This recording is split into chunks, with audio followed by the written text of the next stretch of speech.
Hello guys and welcome to a new video. I decided to make like a brief introduction to the runner shells in Marathon. And if you don't know what a runner shell is, well, you are in the right place. So when you drop into Marathon, you're not only choosing your loadout, aka your weapons, grenades and all that stuff, but you're also choosing a runner shell. The runner shells are the archetypes in Marathon. And we're gonna go briefly through all of them so you can watch this video instead of reading in game, because I know you're not gonna read in game, because I didn't. And choose the one that best suits your playstyle. Let's jump right in. I've seen a lot of confusion on the internet why some people call the shells locus, for example, or void or glitch. Well, the first thing that you need to understand is that there are a couple of lines of shells that are archetypes, and then within those archetypes there are different models. At the game release, for example, we're gonna have one destroyer shell, which is called locus.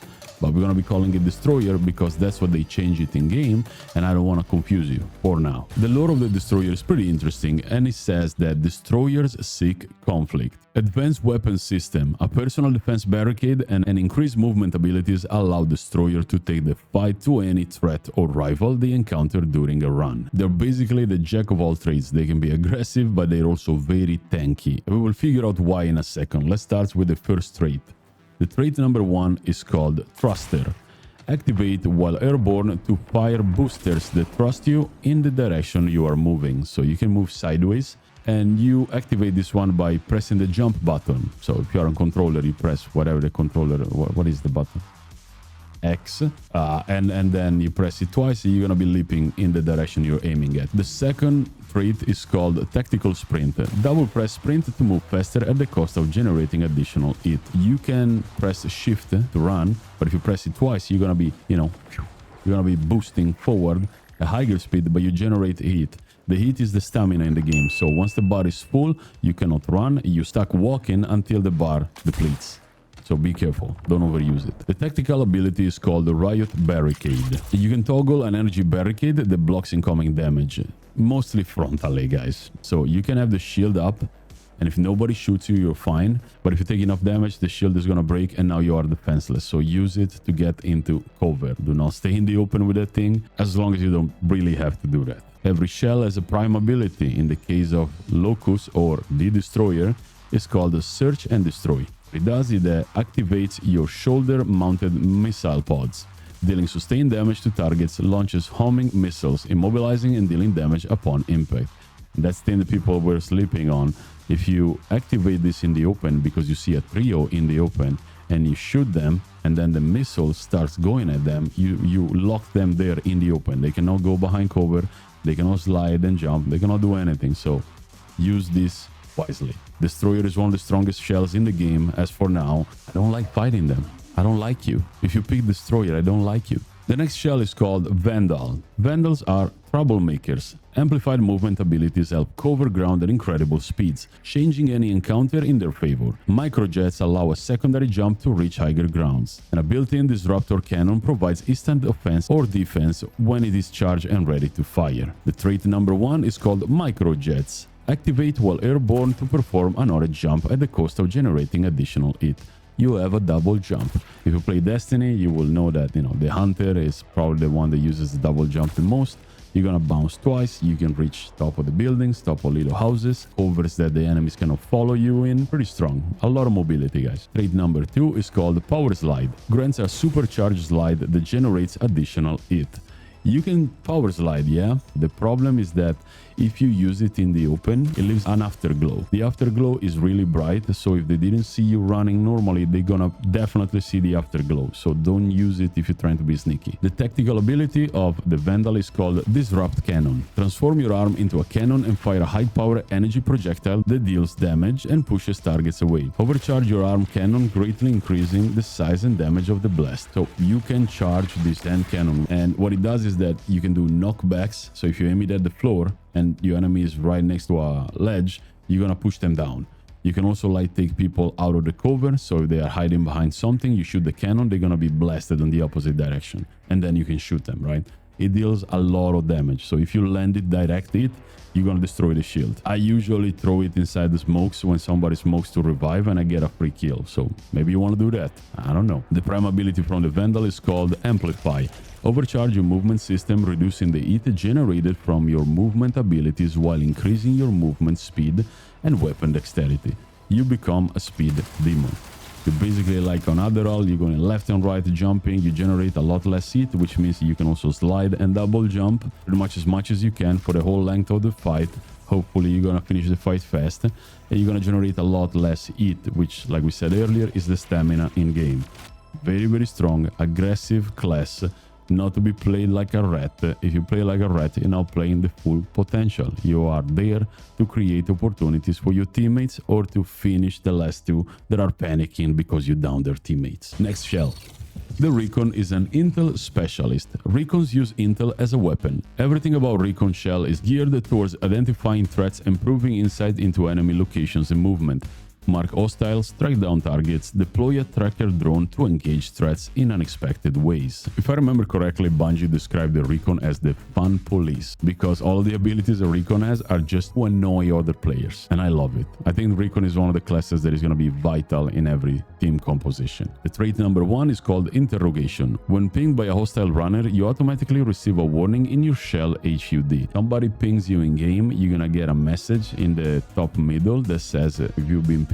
And the other passive of the trait number 1 is that whenever you perform a finisher on a runner or an enemy runner, you ping all of his teammates. They're gonna be marked with the red square on top of their head and also the player icon. Trait number 2 is called Stalker Protocol. After breaking a target shield, they leave behind a lingering holographic trail for a short time. So whenever you break a shield, you see those things on the floor and you can chase the enemy that is trying to run away or hide. It's very, very strong. The tactical ability is called Tracker Drone. Deploy a mechanized microbot that tracks down nearby hostiles and explodes, overeating any targets caught in the blast. I hate that thing with a passion, because it's a how to track drone. So you throw it in the general direction and it's gonna lock on the players. It's gonna lock also on AI, but prioritize the players, and it's gonna cause your stamina, your heat to go all the way up, but it's also gonna set you on fire. The prime ability from Recon is called Eco Pulse. Activate your shell's advanced detection system, releasing a series of sonar pulses that reveal the location of nearby hostiles. Basically, you are a living sonar. So the way it works is that it does 3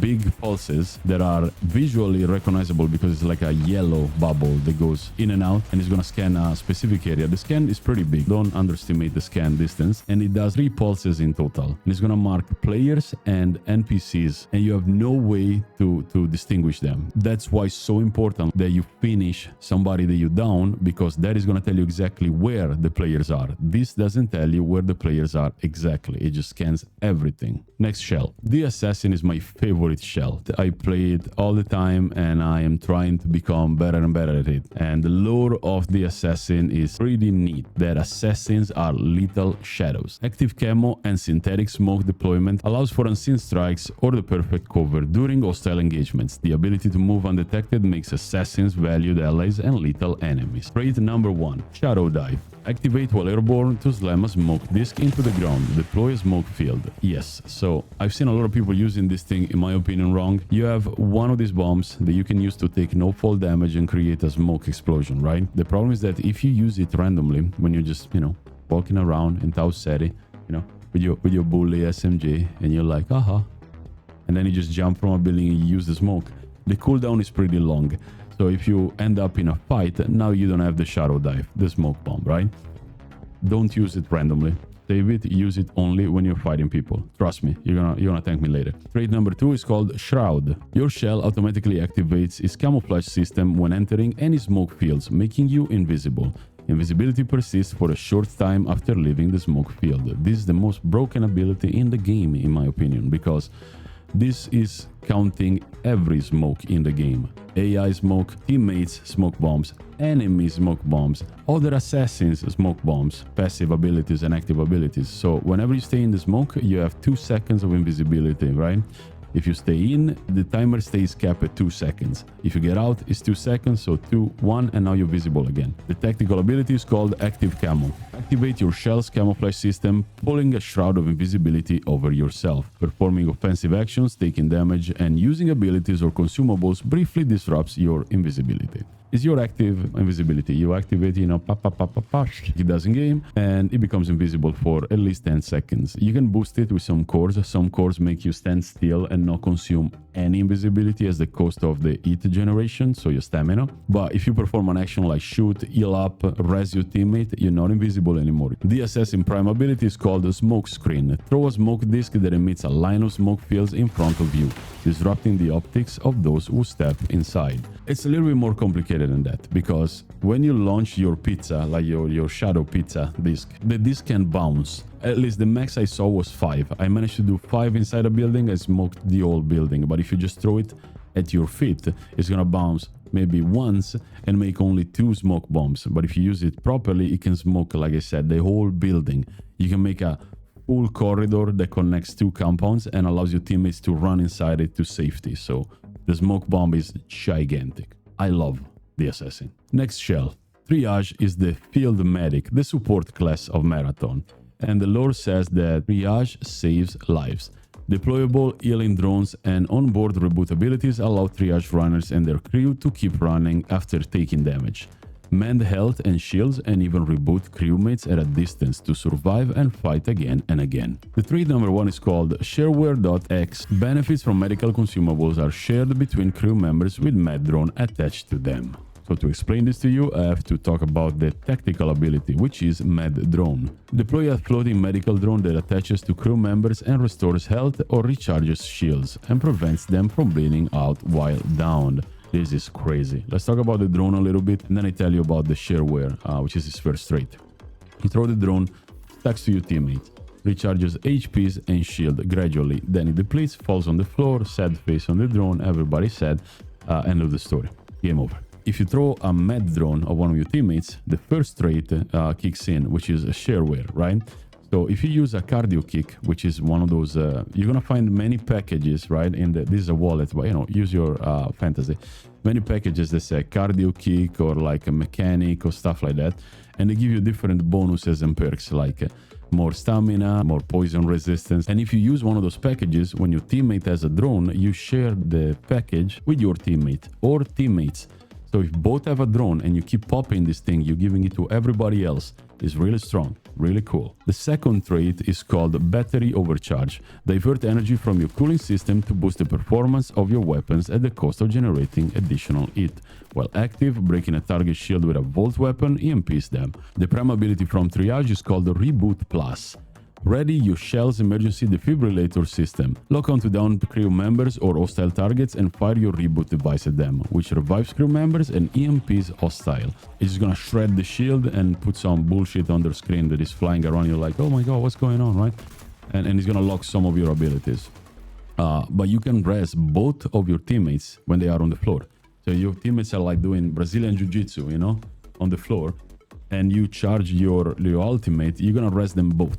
But you have to fully charge it, so be careful. The charge time is very short. It's like 1.5 seconds, 2 seconds, so just don't use it in the open. I killed so many people that were just like in the open, like, with no cover, right? The next runner shell that we're going to be talking about is the newest one, which is called Thief.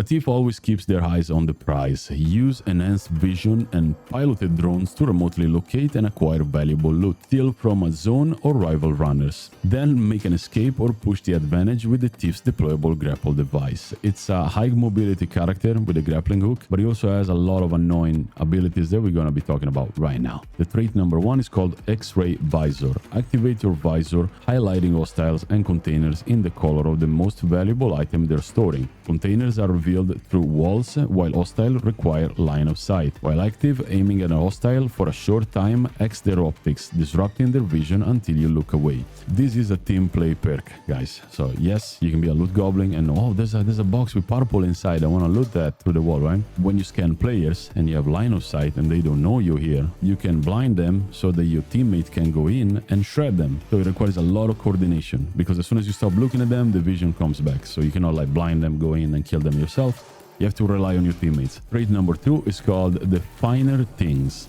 Gain increased weapon handling and accelerated grapple device recharge rate based on the number of items in your backpack. This is for all of you loot goblins. People were debating like, this perk is useless, how am I gonna take advantage, I have to loot a lot and blah blah blah. No, you're thinking wrong. You don't have to pick up good loot all the time. You can pick up trash to get this passive to kick in. Oh, those batteries for a weapon that I don't have? As long as you fill your backpack, this perk is gonna kick in. So loot everything and then drop stuff when you wanna loot better stuff. Alright, be smart. Tactical ability is called Grapple Device. Launch a grapple device in your aim direction, propelling yourself towards it. You don't need a solid surface to use it. You can aim at the walls if you want and move sideways, but you can just look up in the sky, get a sick sniper shot on somebody that is right below you. It's gonna be great for rotation, escaping, going to second floor of the building so that they cannot chase you, and so on and so on. The prime ability is called the Pickpocket Drone, and like the name suggests, deploys a remotely piloted flying drone with a limited lifespan. While piloting the drone, fire a hook tether that can eject the highest value item from target inventories, collect and store loose loot, and open doors. Exit the drone and return to your shell. At any point while the drone is still active, activate the ability again to continue piloting the drone. There is like a channeling bar for the length of the prime ability, and as long as the bar is still going, you can go on and off from your ultimate. So you can park the drone on top of a roof after you stole something, you can fight a little bit, go back in your drone to gather information, and then go back to your shell over and over until the bar is depleted. Personally, the way that I will use this ability is that you yoink something from somebody, and if you want to be extra annoying, you can bring the something that you stole from a player in an open field and lead the whole enemy team in the open field. Now they are in the open and they chased you to get the loot back, and you can just take them down in the open with no cover. So be smart when you lead the enemies after you steal something from them. It's gonna be one of the most memed clipped mechanic of Marathon, I am promising you. Lastly, we have a shell called Rook. If you play Escape from Tarkov or Active Matter or other extraction shooters with this mechanic, you will know that this is a free loadout character. So what you gotta do is that you gotta learn the layout of the map. So you spawn with Rook. I know there are gun cabinets in that building. So you go and you get a better weapon, right? You get better cures from the medical cabinets, and then you can compete with the other players. Unfortunately, Rook is only a solo queue class. That's how they balance it, which means you cannot queue up with your teammates as a Rook. You cannot go as a trio or a duo. You're gonna always spawn in a match that has already begun, and you're always gonna be alone. You don't lose anything if you die, but you can gain a lot if you win. That's how they balance the economy. Rook has only two abilities, his tactical one and the prime ability. The tactical one is called a signal mask, which is a mask that allows you to masquerade as an NPC like the other robots in the Tau Ceti surface. So the way that I will use it is that, oh, there's a trio of people chasing me, but there's also two, purple AI enemies with all of the heads around them. So if they're chasing me, I'm gonna lead them in between the AI, and I'm just gonna run away the opposite direction. So they're gonna get aggroed by the AI, you can run away freely. The prime ability is called Recuperation, and what it does is, like the name suggests, it's gonna recharge your shields and HPs gradually. So if you pop it in between a fight, maybe you down two guys and you are in your last fight 1v1 and you are messed up, you activate that one and now you have advantage, because you can regenerate passively mid-fight. Pretty strong, but still very limited, guys. Rook is a class that is like, when you're down to your luck, you go play some Rook runs to try and make some profit. And that was it. Thank you so much for watching if you make it this far. I hope you appreciated the video, I hope you like it, because like I said earlier, I hate reading in-game. I don't read, I look at the images. If there are no images, I do not buy the book. So I hope I saved you a little bit of time. I hope you're gonna choose the right shell for you, and I see you all in Tau Ceti 4. See you in the next video.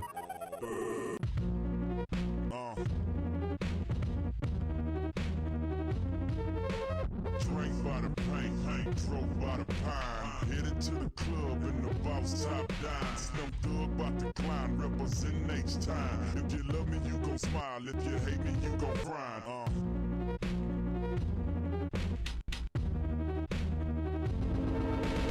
Yeah, I won't style, Slim thug, I won't. On the hunt and up, guess what I just found?